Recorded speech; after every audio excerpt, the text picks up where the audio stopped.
The Richardson family's private dining room at the Four Seasons felt colder than usual that morning.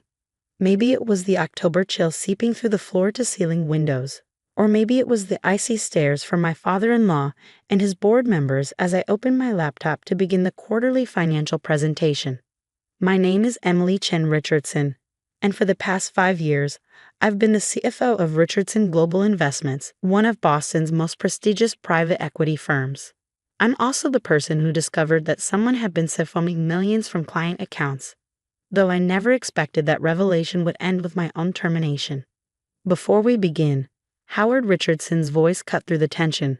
I have a matter to address.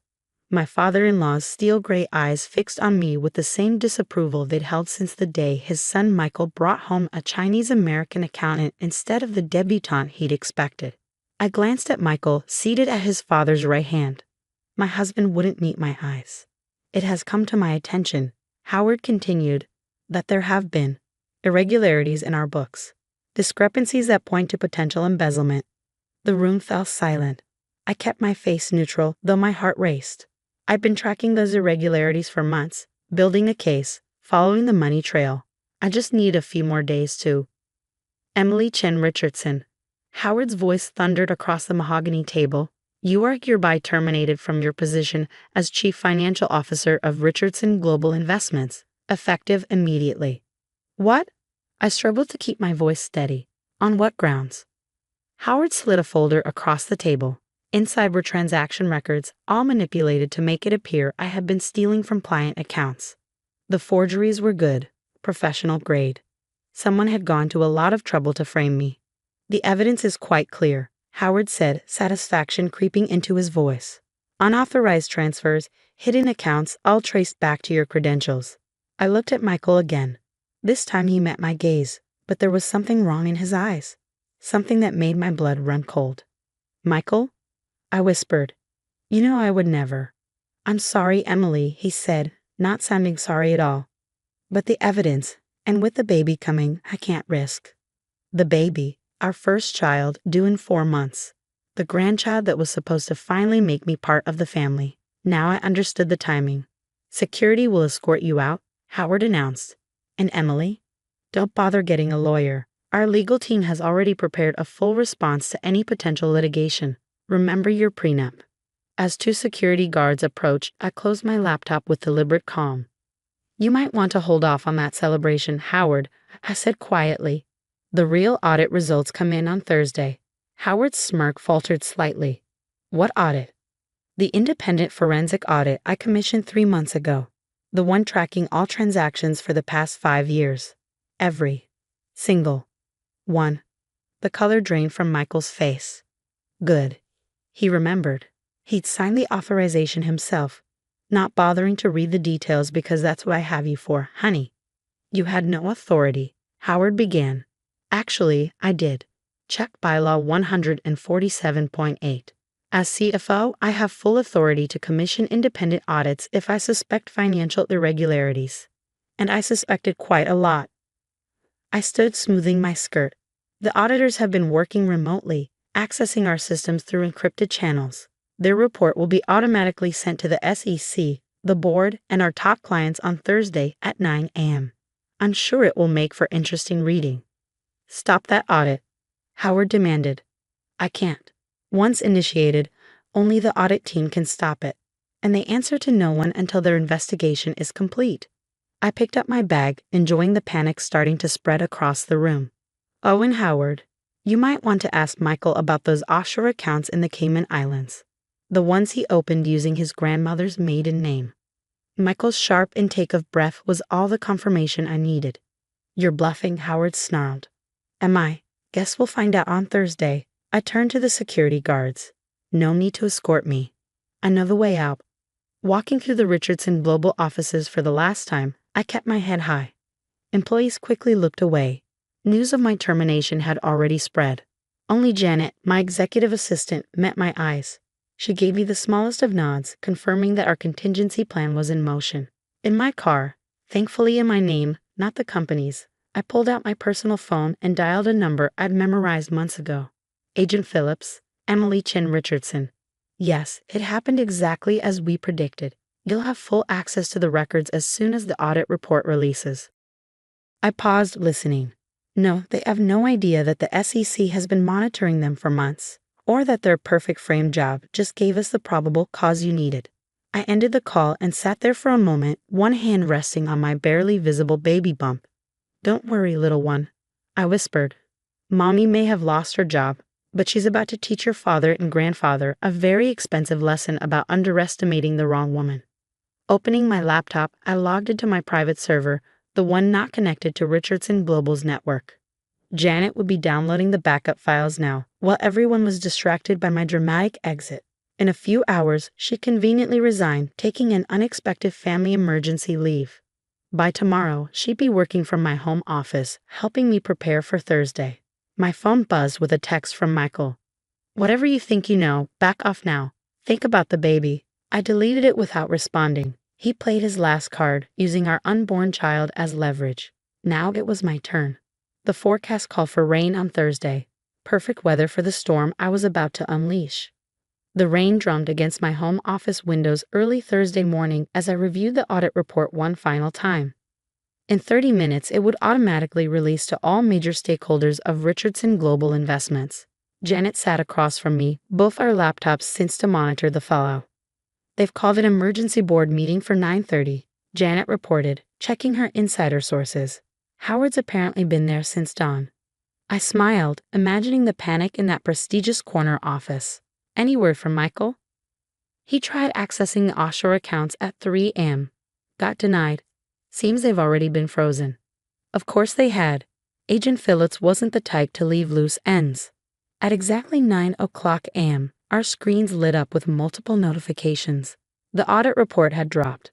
And now we wait, I murmured, one hand resting on my growing belly. Let's see how long it takes them to reach the interesting parts. I didn't have to wait long. At 9:07, my phone exploded with messages. Board members, clients, reporters, all racing to understand the bombshell that had just landed in their inboxes. But it was the call from Howard that I'd been waiting for. What have you done? His voice trembled with rage. Me? I simply did my job as CFO. You know, the position you accused me of abusing? I kept my tone professional, knowing Janet was recording everything. I assume you've reached page 47. The part of the systematic fraud orchestrated through shell companies registered to your late wife's family estate. Silence. Then, we need to talk. Now? Yes, we do. But not at your office. I named an address downtown. The SEC's Boston field office. Agent Phillips is expecting us at 10:30. The SEC. You brought the feds into family business. Now there was fear mixed with the anger. No, Howard. You and Michael brought them in when you decided to steal from your clients. I just helped them find the evidence. I ended the call and turned to Janet. Time for phase 2. Send the files. She nodded, executing our prepared commands. Across Boston, Richardson Global's biggest clients were receiving detailed documentation of exactly how their accounts had been manipulated and how I had protected them from far greater losses. At 10:25, I walked into the SEC offices wearing the same outfit I'd worn when Howard fired me. Symbolic gestures matter, especially when reporters are watching. And there were plenty of reporters outside, alerted by strategic leaks about major fraud revelations at prestigious investment firm. Howard and Michael arrived at 10:35, their usual impeccable appearance showing signs of strain. Howard's tie was slightly crooked. Michael's hair wasn't perfectly styled. Small details that showed how their world was unraveling. Before we begin, I said as we sat down in the conference room, you should know that Agent Phillips has been building this case for months. I'm not the star witness, I'm just one of many. Many? Michael's voice cracked. What are you talking about? Did you really think Janet was the only employee loyal to me, or that your grandmother's maiden name was clever enough to hide those accounts? I turned to Howard. Or that Mrs. Peterson would keep quiet forever about helping you backdate documents.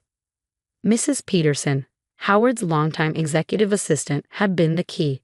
Once I showed her proof that her pension fund had been one of the accounts Howard drained, she told me everything. Emily, please. Michael tried a different approach. Think about our child. This scandal.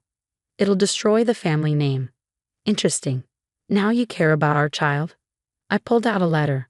This is from your lawyer, dated 2 months ago, preparing to contest paternity and custody. Found it in your desk while gathering evidence. Were you planning to accuse me of infidelity along with theft? His face told me everything. Agent Phillips entered with her team, armed with arrest warrants and enough evidence to freeze every Richardson Global account. But I wasn't done. You know what the saddest part is? I said, watching federal agents lead my husband away. I actually tried to warn you both. 3 months ago, I showed you the initial signs of fraud. You dismissed them, saying I was being paranoid and should focus on preparing for the baby instead. Howard, handcuffs glinting on his wrists, turned to me. Why did you dig so deep? You had a perfect life, wealth, status. Because it was my job. Because your clients trusted us with their life savings. And because I stood up, letting them see my baby bump clearly. I wanted my child to inherit a legacy of honesty, not fraud. The next few weeks were a blur of legal proceedings, client meetings, and media coverage. Richardson Global's legitimate assets were frozen pending investigation, but thanks to my careful documentation, client accounts were protected. The board, desperate to salvage the company's reputation, made an unexpected move. We'd like you to take over as CEO, Rebecca Martinez, the new board chair, told me during a private meeting. Your actions saved this firm from complete collapse. Clients are actually praising your integrity. I considered the offer. The name would have to change. No more Richardson Global. She nodded. We were thinking Chen Investment Partners. 1 month later, I sat in what used to be Howard's office, my office now, looking out over the Boston skyline. The rain had finally cleared, much like the dark clouds that had hung over the company. Janet knocked and entered with our morning reports. The last client transfers are complete.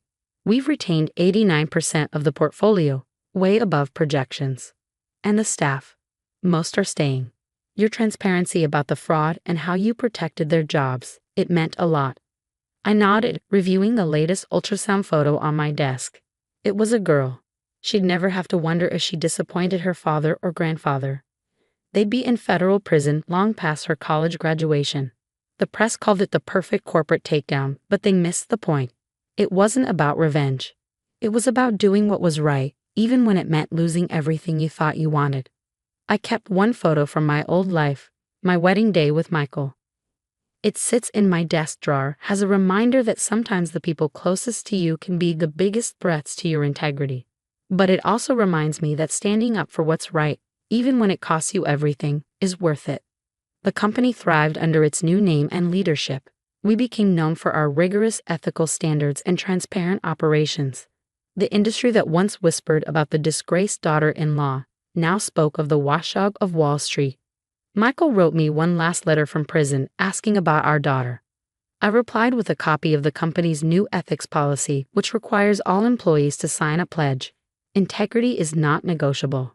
As for Howard, he never reached out, but I heard he keeps a copy of the audit report in his cell, all 423 pages of it. Maybe he's finally taking the time to read the details he once dismissed as women's work. My daughter kicks as I finish signing the last document of the day, our new family leave policy, the most generous in the industry.